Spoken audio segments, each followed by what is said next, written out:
Hi friends, this is Venkatesh Devasani. అందరికీ ముందుగా వినాయక చవితి శుభాకాంక్షలు. ప్రస్తుతం మీ యొక్క ప్రిపరేషన్కు ఎటువంటి ఆటంకాలు ఎదురు కాకుండా సాఫీగా కొనసాగాలని, వచ్చే వినాయక చవితి నాటికి మీరు ఒక బాధ్యతాయుతమైనటువంటి ప్రభుత్వ ఉద్యోగిగా ఉండాలని మనస్ఫూర్తిగా కోరుకుంటూ ఈరోజు మనం డిస్కస్ చేయబోతున్నటువంటి టాపిక్ వచ్చేసి పంచాయతీరాజ్ గ్రామీణాభివృద్ధి అండి. చాలా ఇంపార్టెంట్ ఉన్నటువంటి టాపిక్ ఏంటి అంటే పంచాయతీరాజ్ గ్రామీణ అభివృద్ధి అని గుర్తుంచుకోండి. తెలంగాణ రాష్ట్రంలో ప్రభుత్వం పంచాయతీరాజ్ గ్రామీణాభివృద్ధి శాఖ ద్వారా అనేక సమగ్ర అభివృద్ధి కార్యక్రమాలను చేపడుతుంది. ఈ యొక్క గ్రామీణాభివృద్ధి శాఖ, అదేవిధంగా పంచాయతీరాజ్ శాఖ నిర్వహించే సేవల్లో త్రాగునీరైనా, పారిశుద్ధ్య సౌకర్యమైన, వీధి దీపాలైన, డ్రైనేజీ వ్యవస్థ అయినా, అంతర్గత రోడ్లు అయినటువంటి సౌకర్యాలు అనేవి తెలంగాణ ప్రాంతంలో ఉన్నటువంటి గ్రామీణ ప్రాంత ప్రజలకు అందించడం లక్ష్యంగా ఈ యొక్క శాఖలైతే ప్రస్తుతం పనిచేయడం జరుగుతుంది అని గుర్తుంచుకోండి. చాలా ఇంపార్టెంట్ టాపిక్ అండి. అయితే తెలంగాణలో ప్రస్తుతం క్షీణిస్తున్నటువంటి భూగర్భ ఉపరితల జలాల దృష్ట్యా గ్రామీణ ప్రాంతంలో నిరంతరం కూడా త్రాగునీటి సరఫరాను అందించాలని ప్రభుత్వం లక్ష్యంగా పెట్టుకోవడం జరిగింది.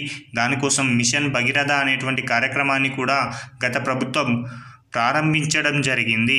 అయితే గ్రామీణ ప్రాంతంలో నిరంతరం కూడా త్రాగునీటి సరఫరాను అందించడం కోసం 2024 మార్చి 7 నుంచి 2015 మార్చి 15 వరకు నిర్వహించినటువంటి ఒక స్పెషల్ డ్రైవ్లో 13,765 బోరు బావులకు మరమ్మతులు చేయాలని లక్ష్యంగా పెట్టుకొని దానికోసం 15.05 కోట్లను కేటాయించడం జరిగింది.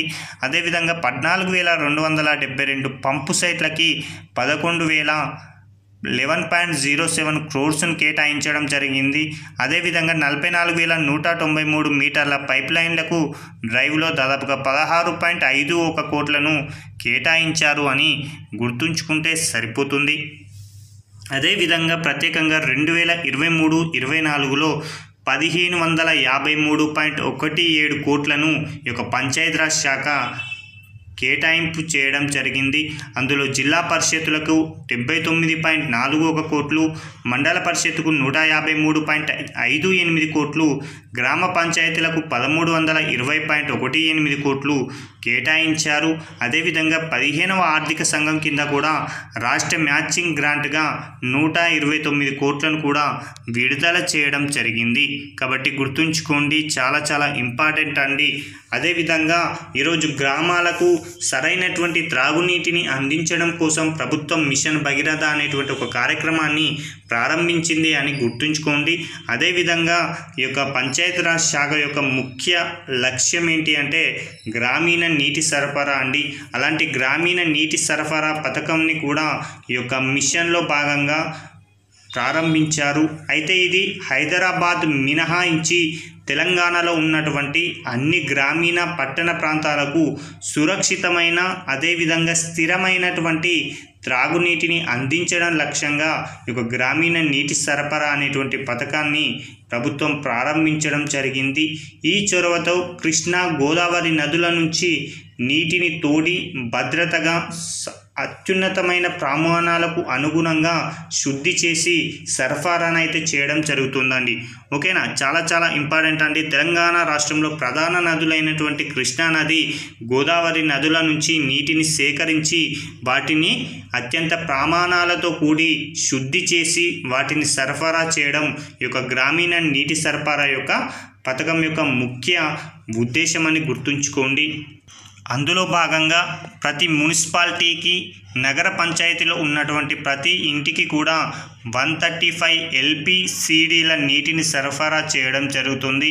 అదేవిధంగా మున్సిపల్ కార్పొరేషన్లలో 150 LPCDలను సరఫరా చేయడం జరుగుతుందని గుర్తుంచుకోండి. ఇది ఎగ్జామ్ పాయింట్ ఆఫ్ వ్యూలో అడగడానికి అవకాశం ఉందండి. మున్సిపాలిటీ నగర పంచాయతీల్లో ఎంతగానం నీటిని సరఫరా చేస్తారంటే 135 LPCD అని గుర్తుంచుకోండి. మున్సిపల్ కార్పొరేషన్లలో 150 LPCDలు అండి. ఓకేనా. అయితే ఇలా నీటి సరఫరాను అందించడం కోసం 2023-24లో ఈ యొక్క గ్రామీణ నీటి సరఫరా కోసం ప్రభుత్వం 464.34 కోట్లను కేటాయించిందండి. చాలా ఇంపార్టెంట్గా గుర్తుంచుకోండి. అదేవిధంగా ఈ గ్రామీణ ప్రాంతంలో అయినా పట్టణ ప్రాంతంలో అయినా నీటి సరఫరా అనేది ప్రధానమైనటువంటి సమస్యగా ఉంది. అలాంటి సమస్యను అధిగమించడం కోసం నిధులను కూడా ప్రభుత్వం కేటాయింపు చేయడం జరుగుతుంది.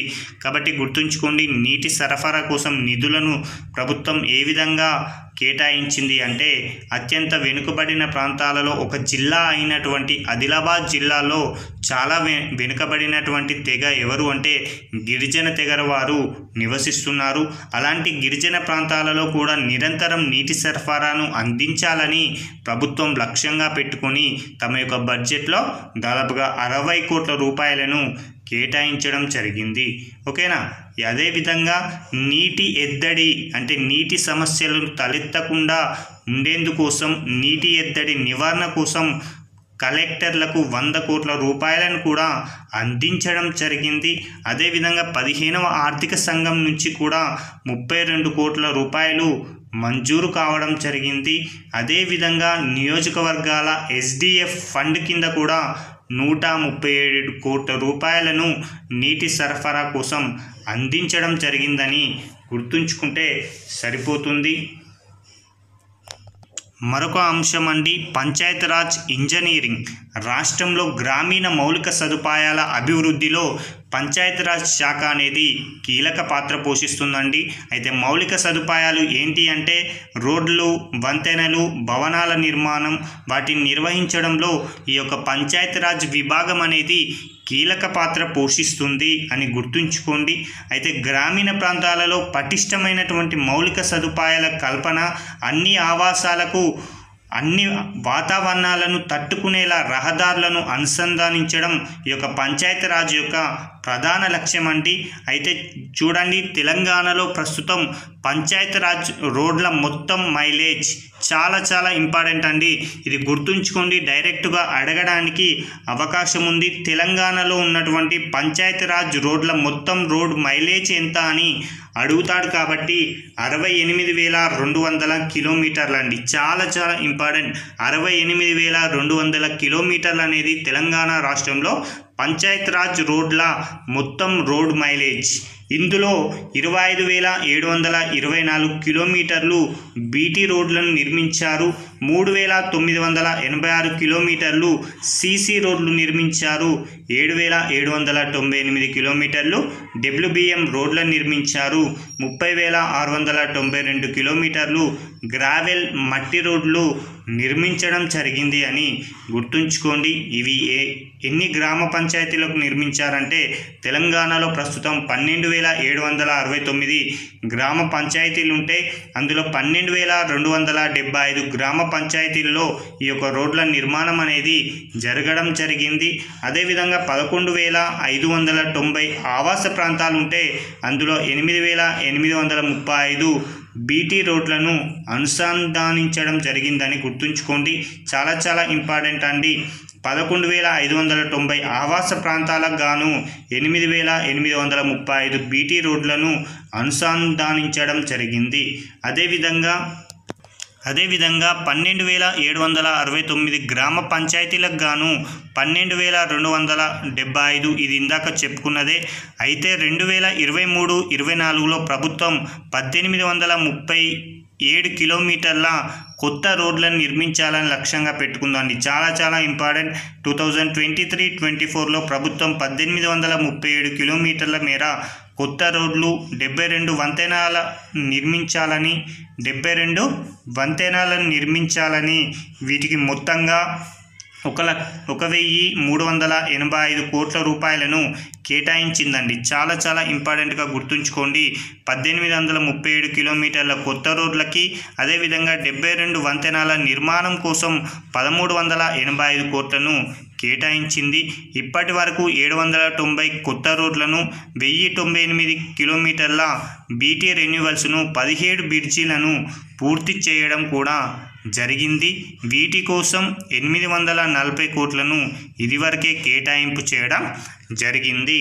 అదేవిధంగా 2023 డిసెంబర్ నుంచి అదనంగా 946 కిలోమీటర్ల రోడ్లు, 23 బ్రిడ్జీలకు మొత్తంగా 950 కోట్లను కూడా ప్రభుత్వం కేటాయింపు చేయడం జరిగిందండి. ఇదండి చాలా ఇంపార్టెంట్ ఉన్నటువంటి అంశాల గురించి మనం డిస్కస్ చేయడం జరుగుతుంది. మరొక అంశం మహాత్మా గాంధీ జాతీయ గ్రామీణ ఉపాధి హామీ పథకం అండి. ఇది అందరికీ తెలిసిన పథకం. భారతదేశంలో చట్టబద్ధత కలిగినటువంటి ఏకైక పథకం ఈ యొక్క మహాత్మా గాంధీ జాతీయ గ్రామీణ ఉపాధి పథకం. దీని యొక్క చట్టం వచ్చేసి 2005 సంవత్సరంలో చేయడం జరిగింది. ఈ యొక్క పథకాన్ని మహాత్మా గాంధీ జాతీయ గ్రామీణ ఉపాధి పథకం అనేది మహాత్మా అనేటువంటి పేరును తదనంతర కాలంలో చేర్చడం జరిగిందండి. యాక్చువల్గా నేషనల్ ఎన్ఆర్ఈజీఎస్గా ఈ యొక్క పథకాన్ని 2006 సంవత్సరం ఏప్రిల్ 2వ తేదీన నాటి ప్రధానమంత్రి అయినటువంటి డాక్టర్ మన్మోహన్ సింగ్ గారు ఉమ్మడి ఆంధ్రప్రదేశ్లో ఉన్నటువంటి అనంతపూర్ జిల్లాలో బండ్లపల్లి గ్రామం వద్ద 2006 సంవత్సరం ఫిబ్రవరి 2వ తేదీన ఈ యొక్క పథకాన్ని ప్రారంభించడం జరిగింది అని గుర్తుంచుకోండి. ఆ తదుపరి దీనికి 2009 సంవత్సరంలో మహాత్మా గాంధీ యొక్క 150వ జయంతి సందర్భంగా ఈ యొక్క పథకానికి మహాత్మా అని నామకరణం చేయడంతో ఈ యొక్క పథకం పేరు మహాత్మా గాంధీ జాతీయ గ్రామీణ ఉపాధి పథకం అని గుర్తుంచుకోండి. చట్టబద్ధత కలిగిన భారతదేశంలో ఏకైక పథకం ఏది అంటే ఈ యొక్క ఎంజీఎన్ఆర్ఈజీఎస్ అని గుర్తుంచుకుంటే సరిపోతుంది. దీని యొక్క ప్రధాన లక్ష్యం ఏంటి అంటే కనీసం 100 రోజులు నైపుణ్యం లేని మాన్యువల్ పనిని అందించడం. ఎవరైతే గ్రామీణ ప్రాంతంలో ఉంటుందో వారికి కనీస నైపుణ్యం కూడా ఉండదు. అలాంటి వారికి 100 రోజుల ఉపాధిని కల్పించడమే ఈ యొక్క ఎంజీఎన్ఆర్ఈజీఎస్ యొక్క ప్రధాన లక్ష్యం అండి.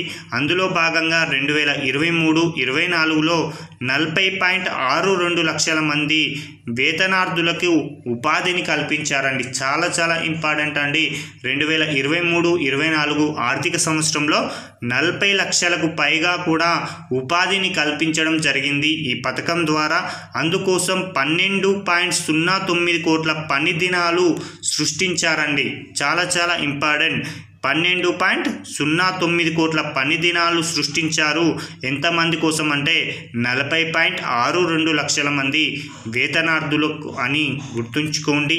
అదేవిధంగా 2024-25కి సంబంధించిన కార్యాచరణ ప్రణాళికలో చాలా ఇంపార్టెంట్. 2024-25కి సంబంధించి కార్యాచరణ ప్రణాళికలలో 2 కోట్ల వ్యక్తిగత రోజులు సృష్టించడం కోసం 1760 కోట్ల అంచనాతో ముఖ్యమైనటువంటి మౌలిక సదుపాయాలను, సంక్షేమాన్ని మెరుగుదల చేయాలనేటువంటి లక్ష్యంతో ఈ యొక్క కార్యకలాపాలను అయితే రూపొందించడం జరిగింది.